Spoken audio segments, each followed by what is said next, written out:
Journal d'une dépendante, d'une thérapeute dépendante affective, épisode numéro 3 en lien avec la séparation. Je J'ai connu beaucoup de séparations dans ma vie. 6 exactement. Et je souris en te le disant, mais ça n'a pas été une partie de plaisir du tout. À l'époque, je ne savais pas que j'étais dépendante affective.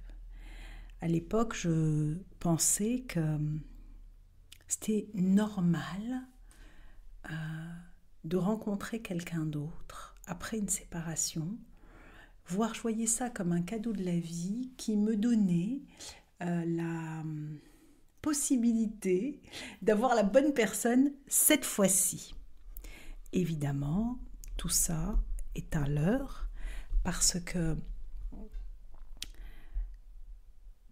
c'était des histoires, en réalité, c'était un pansement que je mettais à ma blessure dont je n'avais pas conscience. Je pensais que c'était essentiellement dû à l'autre. Je pensais que j'avais attiré la mauvaise personne.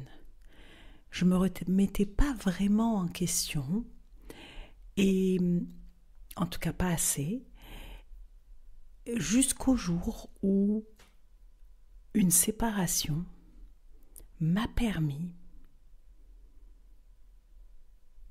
d'avoir ce déclic, de me choisir, de faire de moi ma priorité, d'apprendre à me respecter.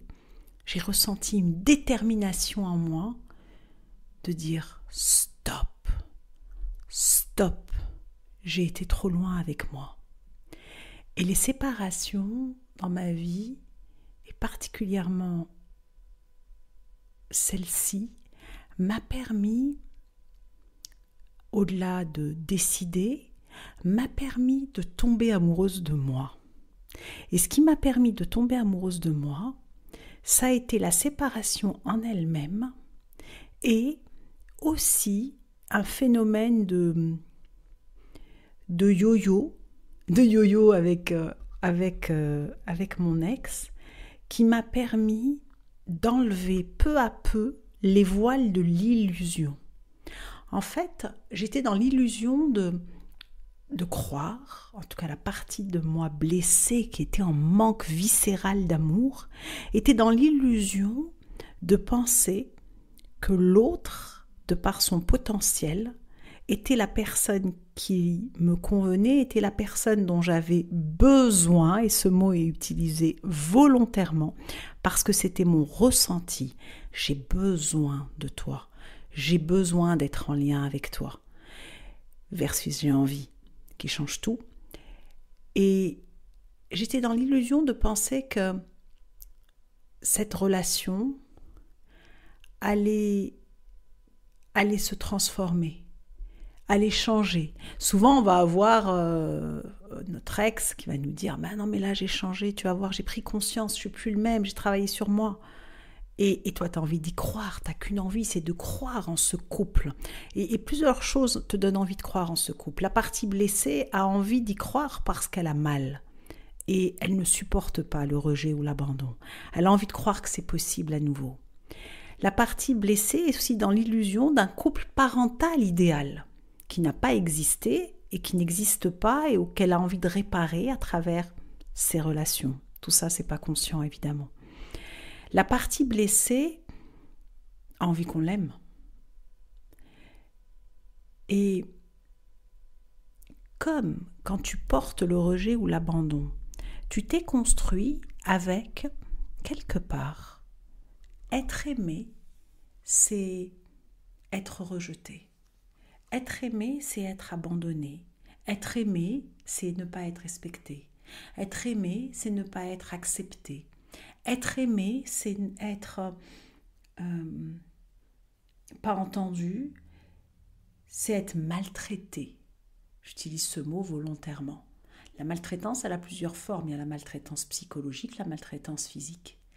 Et ce qui fait que ton inconscient, il s'est formaté comme ça, il pense qu'amour égale souffrance, en fin de compte, ce qui te donne ce seuil de tolérance, ce seuil d'acceptation de l'inacceptable, où tu vas ne plus savoir où est le seuil, qu'est-ce qui est normal, qu'est-ce qui ne l'est pas. Et des choses que tu vas vivre sur le moment, peut-être que ça va te surprendre, ça va t'interpeller, et tu vas laisser passer parce que tu ne sais pas où tu dois mettre le curseur.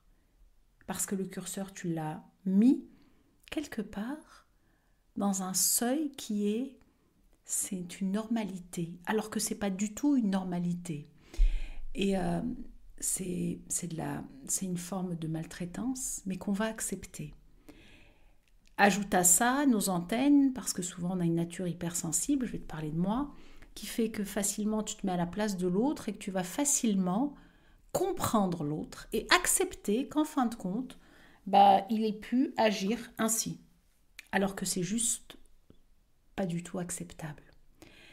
Et cette partie-là de nous qui nous fait rester dans des histoires qui ne sont pas justes pour nous, qui ne sont pas équilibrées, qui sont toxiques, cette partie-là de nous, je vais t'inviter, si ça te parle, à être doux avec elle. Parce qu'on ne fait pas exprès de se dire j'accepte l'inacceptable. Parfois, à l'extérieur, on va dire mais je comprends pas, comment tu peux accepter ça, mais ne reste pas, cette personne, elle n'est pas bonne pour toi. Et personne ne peut comprendre ce que tu ressens. Et donc, c'est hyper important déjà de comprendre, et j'ai envie de dire je te comprends vu que je l'ai vécu. Et en aucun cas, le but est de te culpabiliser parce que tu ne peux pas faire autrement. Tu n'as pas appris à faire autrement. Et tout le chemin, justement, c'est d'apprendre à faire autrement pour reconnaître ta valeur et tomber peu à peu en amour de toi. Qu'est-ce que c'est tomber en amour de toi? C'est apprendre à te respecter, apprendre à mettre tes limites, apprendre à te choisir versus être choisi, versus choisir tout le monde, faire passer tout le monde avant toi. Et tout ça, c'est tout un apprentissage. Et les séparations, en tout cas pour moi, dans ma vie, c'est grâce à une énième séparation, tu vois, il m'en fallu plusieurs pour comprendre, et la vie, elle s'est dit, bon, elle ne comprend pas au fur et à mesure, j'ai joué le rôle de la victime, en étant au début dans une relation toxique avec un pervers narcissique, j'ai joué le rôle de la sauveuse, en étant avec quelqu'un que j'avais envie de sauver, j'ai joué le rôle de la dépendante accro-anxieuse. J'ai joué le rôle de la dépendante fuyante. Parce qu'en fonction du partenaire, de la partenaire, on ne met pas le même costume de survie. Même si on en a un qui est plutôt le nôtre majoritairement, mais on va danser des danses différentes avec nos partenaires. Et il a fallu tout ça pour ne pas comprendre jusqu'au jour où la claque, elle a été fatale parce que la vie, elle s'est dit, je ne vais pas juste lui donner une séparation, elle va pas se réveiller. Donc la vie, elle a mis en combiné, tu sais, en rouleau compresseur, elle a mis une séparation, une faillite, c'était mon bébé, ma mission de vie, un burn-out. Et là, elle s'est dit, et une séparation, elle s'est dit, ok, peut-être qu'elle va comprendre. Et là, tu commences à te poser des questions et tu te dis, mais en fin de compte, moi, je m'aime pas. Je dis persuadée que je m'aimais, hein. Mais je m'aimais avec mon ego, en fait, je m'aimais pas du tout. Et donc la séparation, c'est pour ça que je te dis que c'est un cadeau avec un emballage mais pourri, parce que tu morfles, tu souffres, t'as mal, t'as un vide là quand tu coupes le lien, qui est insupportable. Et en plus, quand c'est une relation que tu ressens comme karmique, t'as quelque chose qui t'attire vers cette personne, alors que tu sais que c'est pas bon pour toi. Et c'est encore plus compliqué. Mais en même temps, c'est des relations qui viennent nous challenger encore plus, qui viennent nous éveiller, nous réveiller, nous donner cette impulsion à l'intérieur de nous de se dire, bon, je vois bien qu'il y a un truc qui ne va pas. Je vois bien que je ne me respecte pas là-dedans. Je vois bien que je suis là pour les mauvaises raisons, ou je vois bien simplement, même s'il y a de l'amour, que c'est pas compatible. Même si souvent c'est pas de l'amour, c'est de l'attachement, qui fait qu'on joue ces histoires-là pour pouvoir se réveiller, pour pouvoir ouvrir les yeux. Évidemment, toutes les histoires entre un anxieux et un évitant, elles sont pas toxiques, bien entendu, vu qu'elles nous permettent de voir nos schémas. Mais il y a un seul prérequis, un seul, pour pouvoir réussir à s'accomplir ensemble, à co-créer une histoire sereine, équilibrée, juste, harmonieuse, fluide, complice, intime, c'est de le vouloir tous les deux. C'est tous les deux de prendre notre part. C'est de sortir du rôle de victime de bourreau, de sauveur qu'on va jouer à tour de rôle dans une même histoire ou en fonction des histoires. Et il n'y a aucune personne qu'on peut sauver à part soi-même. Et ce qui s'est passé pour moi dans mes histoires successives et dans celle qui m'a fait tomber en amour pour moi, il a fallu, et j'ai de la gratitude pour ces histoires et pour celles qui m'ont ouvert les yeux, parce que je ne voulais pas voir avant. J'étais dans une illusion, mais totale. Et je fermais les yeux, je me mentais à moi-même. Et celle qui m'a vraiment fait ouvrir les yeux encore plus, j'ai d'abord eu le déclic et la détermination quand j'ai tout perdu. Et ensuite, c'est quand cette histoire karmique, où je voyais que je ne me respectais pas, ou que ce n'était pas compatible entre nous, où nos blessures étaient trop fortes ensemble et qu'il y a besoin d'aller les guérir en parallèle aussi. Tout ça a fait que cette détermination est passée à l'action qui est, à partir de maintenant, je vais me respecter. Dans tes tripes, tu sais, que je l'ai ressenti dans mes tripes. Et là, qu'est-ce qui a changé pour moi? C'est qu'à partir de ce moment-là, j'ai décidé de fermer les portes à l'extérieur et de les ouvrir pour moi. Parce qu'avant, j'aurais eu tendance à rentrer facilement dans une autre histoire. Et là, je m'étais interdit, je ne m'étais pas autorisée à rentrer dans une autre histoire tant que je n'avais pas appris à m'aimer, à me respecter, à me choisir, à ressentir ce plein à l'intérieur versus ce vide, ce manque où je me fuyais. Et ça a été un long chemin, même si en amont de ça, moi je suis thérapeute depuis aujourd'hui 14 ans, en amont de ça, j'avais fait plein de jobs sur moi. J'avais l'impression que j'avais travaillé sur moi. Ça qui est fou, c'est-à-dire tu te dis quoi, j'ai fait tout ça et non. Mais je ne savais pas que j'étais dépendante affective. Je savais que je portais une blessure de rejet et d'abandon et je pensais que dans mon couple, c'était juste normal d'aimer de cette façon-là. C'était ça l'amour. Et c'était pas ça l'amour. Et donc, j'ai décidé de faire ça et ce chemin a duré pour moi. Alors, je l'ai fait seule en étant un petit peu accompagnée, mais seule avec mes outils en hypnose, en EFT, en PNL, en énergétique, en femme chamane que je suis. C'est pas toujours facile de se faire soi-même et à des moments j'ai eu besoin d'aide extérieure. Et donc j'ai investi en moi en fonction de ce que j'avais, vu que je t'avais dit que j'avais tout perdu financièrement. Et ça a été un chemin d'1 an et demi de reconstruction, de reconnexion à moi profonde, d'apprendre à être douce avec moi.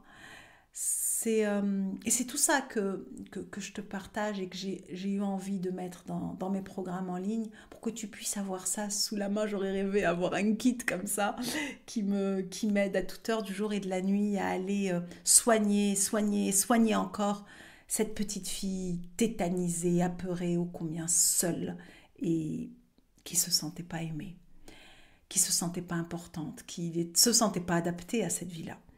Et tout ça, ça a été un magnifique chemin. C'est pour ça que je te dis que la séparation, c'est un cadeau, mais mal emballé. L'emballage, il n'est pas terrible, c'est hyper inconfortable, hyper challengeant.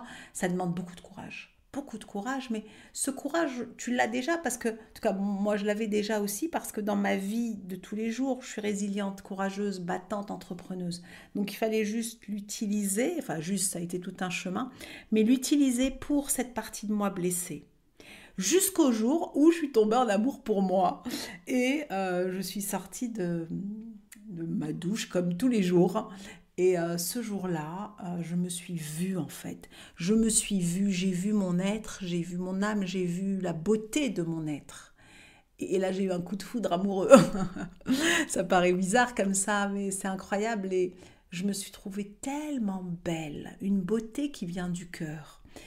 Et ce qui est incroyable, c'est que j'ai été chercher quelque chose dans la chambre de ma fille et elle s'est arrêtée et elle me dit « Maman, qu'est-ce que t'es belle ?» Et là, je me suis dit « Elle le voit aussi. Elle voit que je me vois. » Et ça a été le jour où ma vie s'est transformée. Le jour où ma vie affective et ma vie s'est transformée. Et c'est là que j'ai commencé à vous faire des vidéos sur les réseaux pour dire « Et Est-ce que tu te vois?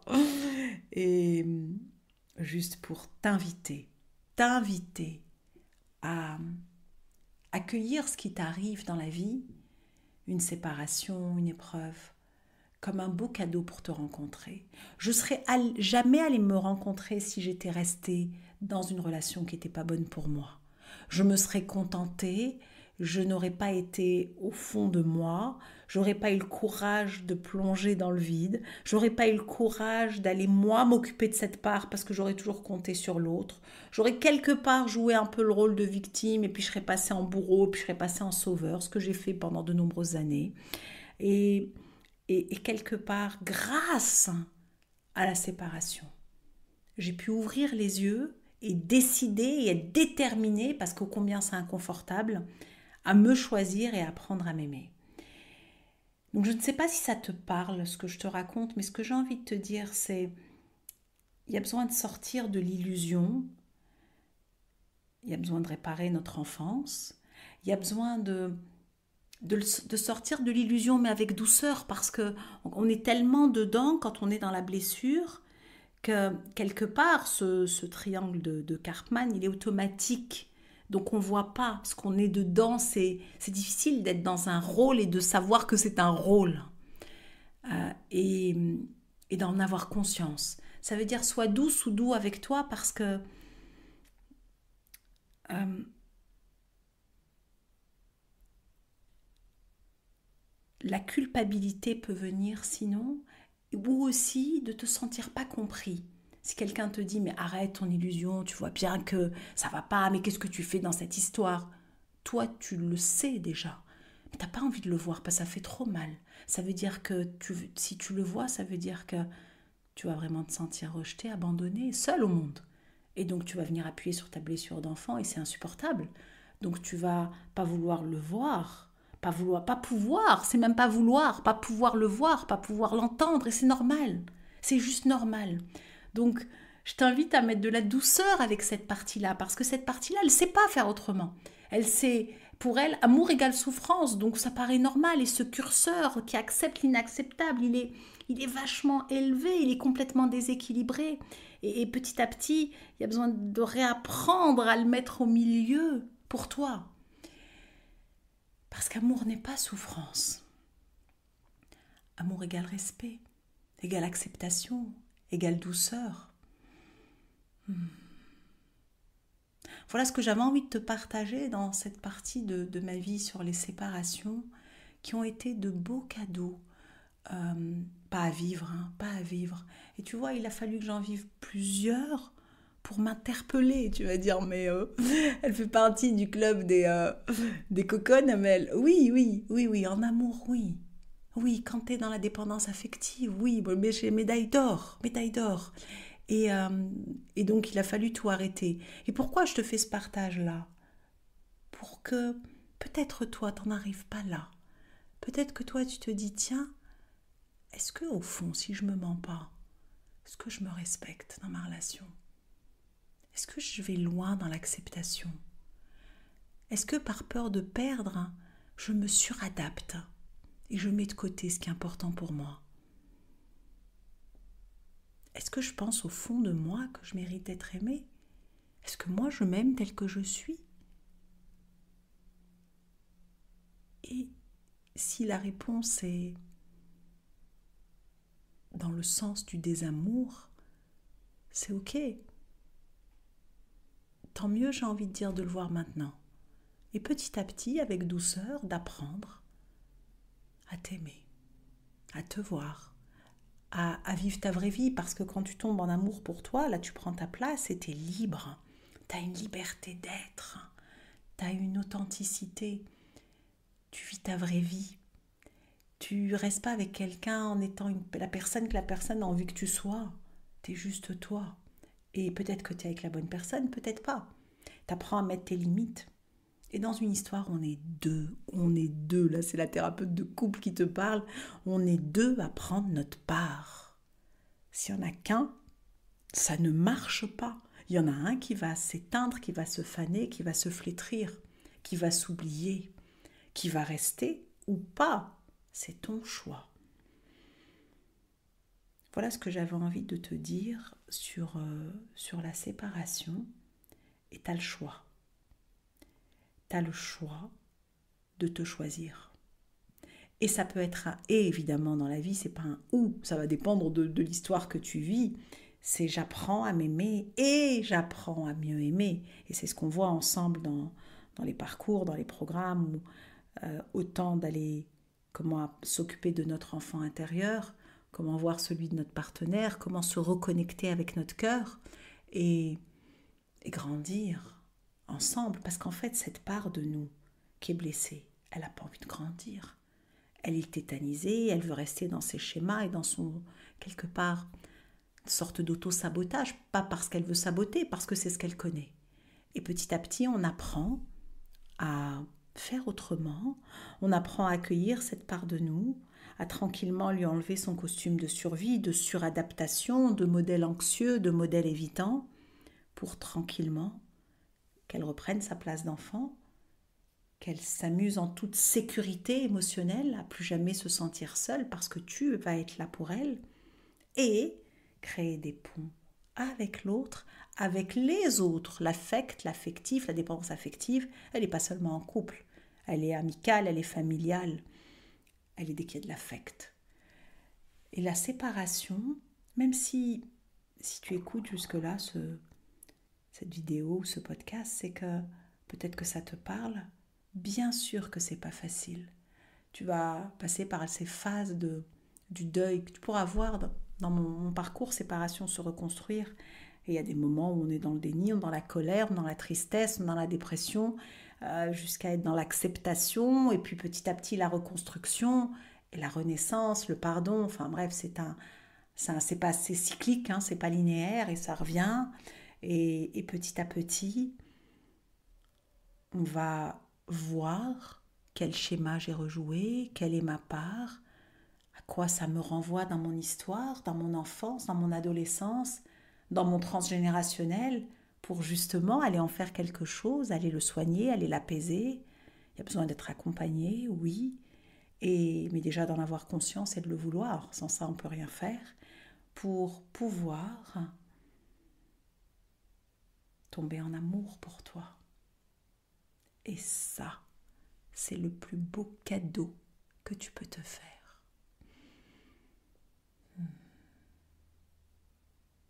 Je t'envoie beaucoup d'amour, je t'envoie beaucoup de douceur, et si tout ça te parle, et si tu as envie d'aller sur cette voie du cœur, tu peux me retrouver sur l'atelierdamel.com, retrouver mes différents programmes en ligne, club, immersion. Et merci d'être toi, et je t'invite à honorer le chemin que tu as parcouru jusqu'à maintenant, jusqu'à aujourd'hui.